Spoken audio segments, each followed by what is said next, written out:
Okay, so now we're going to discuss number patterns at the grade 9 level. Now, with number patterns, it's not just having a set of numbers and then finding a pattern and so on. It goes deeper than that. It's more about pattern recognition. Being able to see patterns not just when you're given a sequence, but even in maths in general. Because sometimes when you're given a pattern, and you can find a way to generalize it. Right? You can find a way to generalize that pattern so that you can find anything. Right? So given that same scenario, you can use that same rinse and repeat process, and you're able to basically create a system. So that's why sequences are so important. And it trains our brain to think in that manner. Like for example, opening a door handle, you don't think about exactly what you need to do, like push the handle down. You just do it subconsciously because we found a pattern, and then we created a system, right? And then we basically can do that repeatedly. So it's the exact same idea. Before we explore sequences deeply, it is important we define basic terminology so that we can discuss these topics with ease. Sequences can be expressed in three ways. Algebraically, the usage of equations; graphically, the usage of functions on the Cartesian plane; and verbally, the usage of words. Now again, we will not do this yet because we haven't discussed functions yet. But for you grade 9 students, this will be a very, very important topic.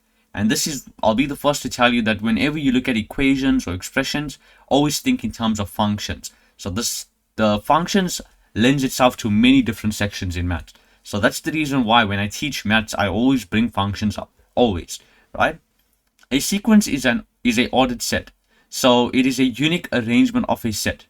As we discussed before, with sets, the order of the set does not matter. However, with sequences, the order does matter. So what's very important to remember, when we spoke about the natural number set, I can tell you that 2 is in the set. I can tell you that 10 is in the set. I can tell you that 11 is in the set. It does not matter what order it is, as long as it's in that set. Right? Remember the whole idea of the circle? The number lies within the circle or outside the circle? It's the exact same idea. But whenever we deal with sequences, the order matters. So with a set, even if I express the set here as 10 to 11, these numbers still belong to that set. Understood? However, if I have a sequence, then 2, 4, 6, 8 is not the same as 8, 6, 4, 2. They are different. So the order matters. So changing these are what we call elements. Write that down, elements. So changing the elements in the sequence will change the sequence entirely.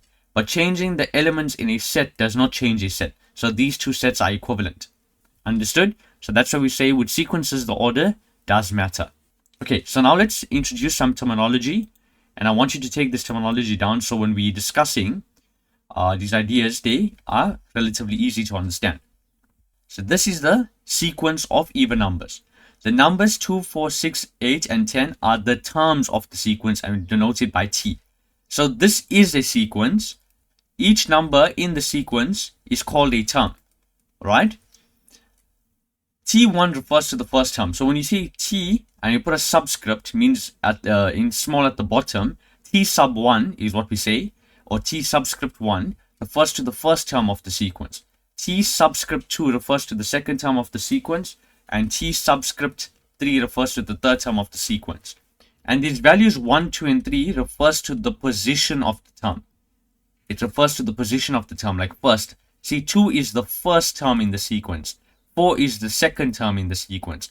6 is the third term in the sequence. So we call it n. Right, so that's basically what we are trying to say.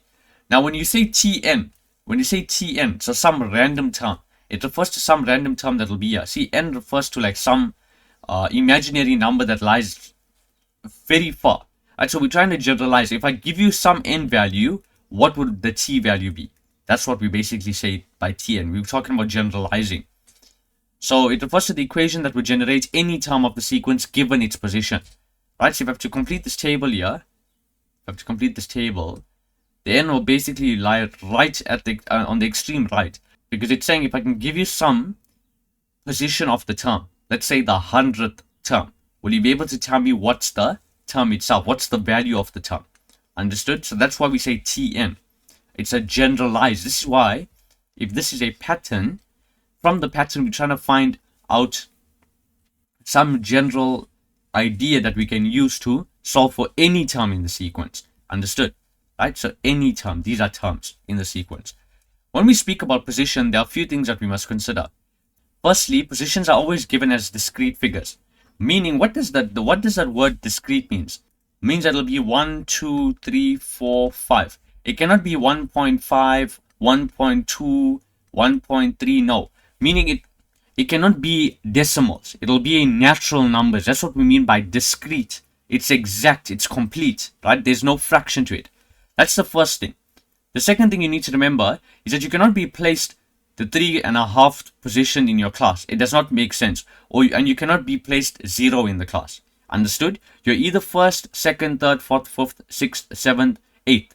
That's what we mean by position. So what we can say is that the position of the term, so all of these n values, can only be natural numbers, or we say positive integers. So it's discrete and non-zero. Understood? So these numbers can only be natural numbers. So 1 all the way up to positive infinity. They cannot be like 1.5 and so on. Right? So they have to be complete. They have to be discrete, exact. Right? No decimals. Very important stuff. Sequences are defined by pattern for smaller values of n. Meaning that we just want to generate the first few terms of the sequence. Exactly like how I gave you the even number sequence where I said 2, 4, 6, 8. For small values of n, so let's say these are 1, 2, 3, 4. These are the n values for these terms. For small values of n, let's say 6. The way you would find 6 is by just generating a few more terms. 8, 10, 12.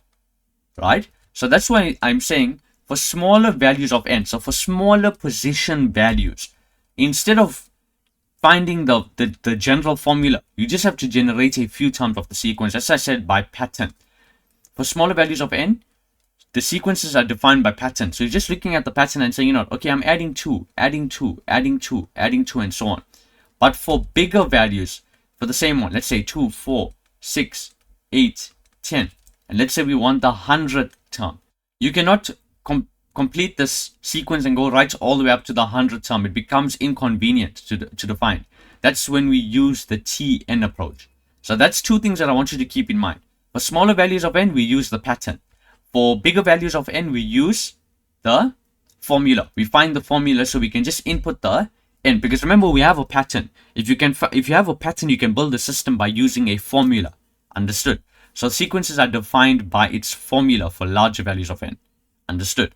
So we're saying for bigger values of n, you can only define the sequence by using a formula. For smaller values of n, you can define the sequence by just analyzing the pattern. Two different approaches, two different things that you need to think about. Right? And this becomes very important when we start talking about quadratic and cubic sequences, because that's not talked about at grade 9. It's supposed to actually be taught more in depth at grade 12. Right? Okay, so with number patterns, we'll be doing one of two things. It's either we'll be asked to find the general term or the next term. When we're asked to find the general term, then we are most likely going to find the term value for larger values of n, exactly as I described on in the previous part of this video. And when you're asked to find the next term, then it's just for smaller values of n, so that you can literally just use the sequence and find it, or just analyze the sequence and you'll be able to find it. Now it's very important to remember that we have four types of sequences. We have a linear sequence, a geometric sequence, a quadratic sequence, and a cubic sequence. In most of these here, we'll either be asked to find the general term or the next term. Right, that's what you need to remember. It's either this or that in each of these sequences. So therefore, let's analyze each of these and check how we can find the general term and how we can find the next term just looking at these different types of sequences.